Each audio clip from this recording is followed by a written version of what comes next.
ఒక చిన్న టెక్నిక్ తోటి క్యాప్సికమ్ కర్రీని చాలా టేస్టీగా ప్రిపేర్ చేసుకోవచ్చండి. మసాలాలు ఏమీ వాడకుండా ఇలా సింపుల్గా ఈజీగా చేసేసుకోవచ్చు. టేస్ట్ అయితే చాలా బాగుంది. మా పిల్లలు కూడా చాలా ఇష్టంగా తినేశారు. ఒకసారి ప్రాసెస్లోకి వెళ్ళిపోదాం. క్యాప్సికమ్ ఇలా ఒక 3 వాష్ చేసి పెట్టుకున్నాను. 2 ఉల్లిపాయలు, 2 టమాటాలు కూడా కడిగి వాష్ చేసుకొని కట్ చేసుకుందాం. ఇప్పుడు ఒక 2 స్పూన్ల ఆయిల్ వేసి క్యాప్సికమ్ ఇలా కట్ చేసుకున్నానండి. దీనిలో సీడ్స్ వరకే తీసేసాను. ఇలా తెల్లగా ఉన్న పార్ట్ కూడా వేసేసాను. ఇవి ఈ ఆయిల్లో కొంచెం ఫ్రై అవ్వనిద్దాం.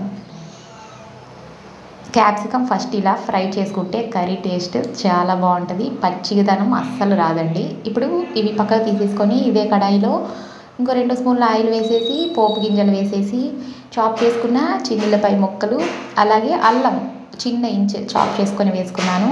కొద్దిగా వేగాక కట్ చేసుకున్న ఉల్లిపాయలు కరివేపాకు కూడా వేసి వేపేసుకుందాం.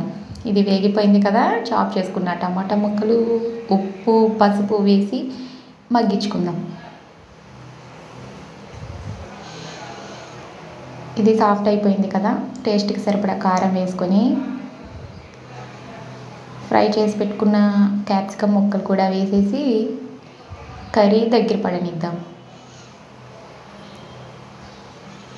కొంచెం వాటర్ వేస్తున్నానండి, ఎక్కువ వద్దు, కొద్దిగా చాలు. మూత పెట్టి మగ్గించుకుందాం.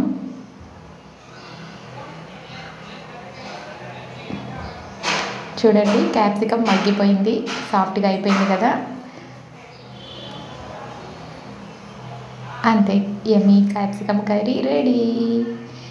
టేస్ట్ అయితే చాలా బాగుంది. ఒకసారి ఇలా ట్రై చేయండి. సర్వ్ చేసుకుందాం.